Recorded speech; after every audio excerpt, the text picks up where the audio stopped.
ખેરાલુ તાલુકાના ગઠામણ અને મલેપુર ગામનો સરપંચ ચૂંટણી મામલો વિવાદમાં આવ્યો છે।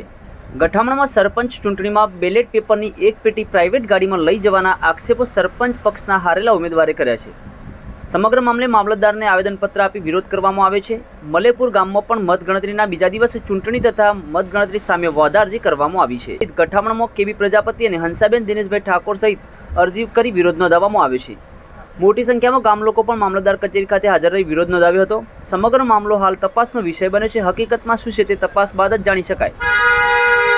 મામલતદાર એલબી ડાબીએ વાતચીતમાં જણાવ્યું કે ચૂંટણી પ્રક્રિયામાં ગોઠવાયેલા અધિકારીઓની પૂછપરછ કરી તો આ આક્ષેપો બાબત એકદમ ખોટી હોવાની વિગત તેમણે આપી છે। સ્ટ્રોંગ રૂમમાં રાખવામાં આવેલી પેટીઓ નિયમ અનુસાર લાવી ગણતરી કરાઈ છે। ચૂંટણી પ્રક્રિયા પારદર્શક રીતે કરવામાં આવી હોવાનું એલબી ડાબીએ જણાવ્યું હતું। વધુ સમાચાર અને અપડેટ્સ માટે જોતા રહો online TV news. Suresh Thakor અને ફારૂક મેમણ સાથે કેમેરામેન સંજુ બાબા।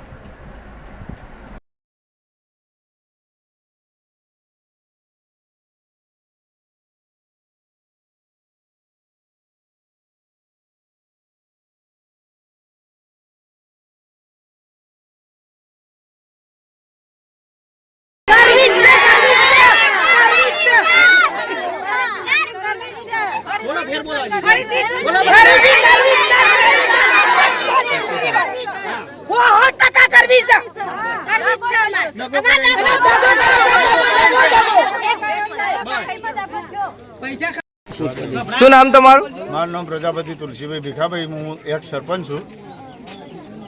શાળામાં જ્યારે વોટિંગ થઈ ગયું એના પછી અમે સીલ મરાયો। સીલ માર્યા પછી એને પ્રાઇવેટ ગાડીમાં એક પેટી મૂકી દીધી। હવે એટલે અમને એના પર શક છે તો 1 થી 4 નંબરના વોર્ડની ચૂંટણી ફરી થવી જોવા માંગે। મારે કહેવાનો મતલબ એટલો જ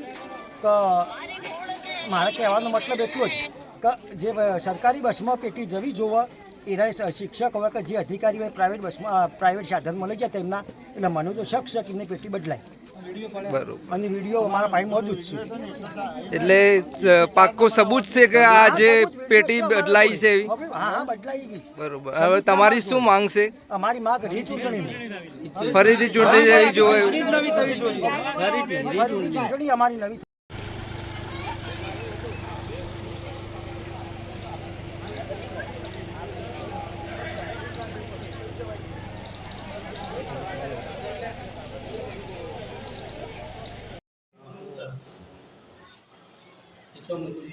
पास लीडियो किन्ने से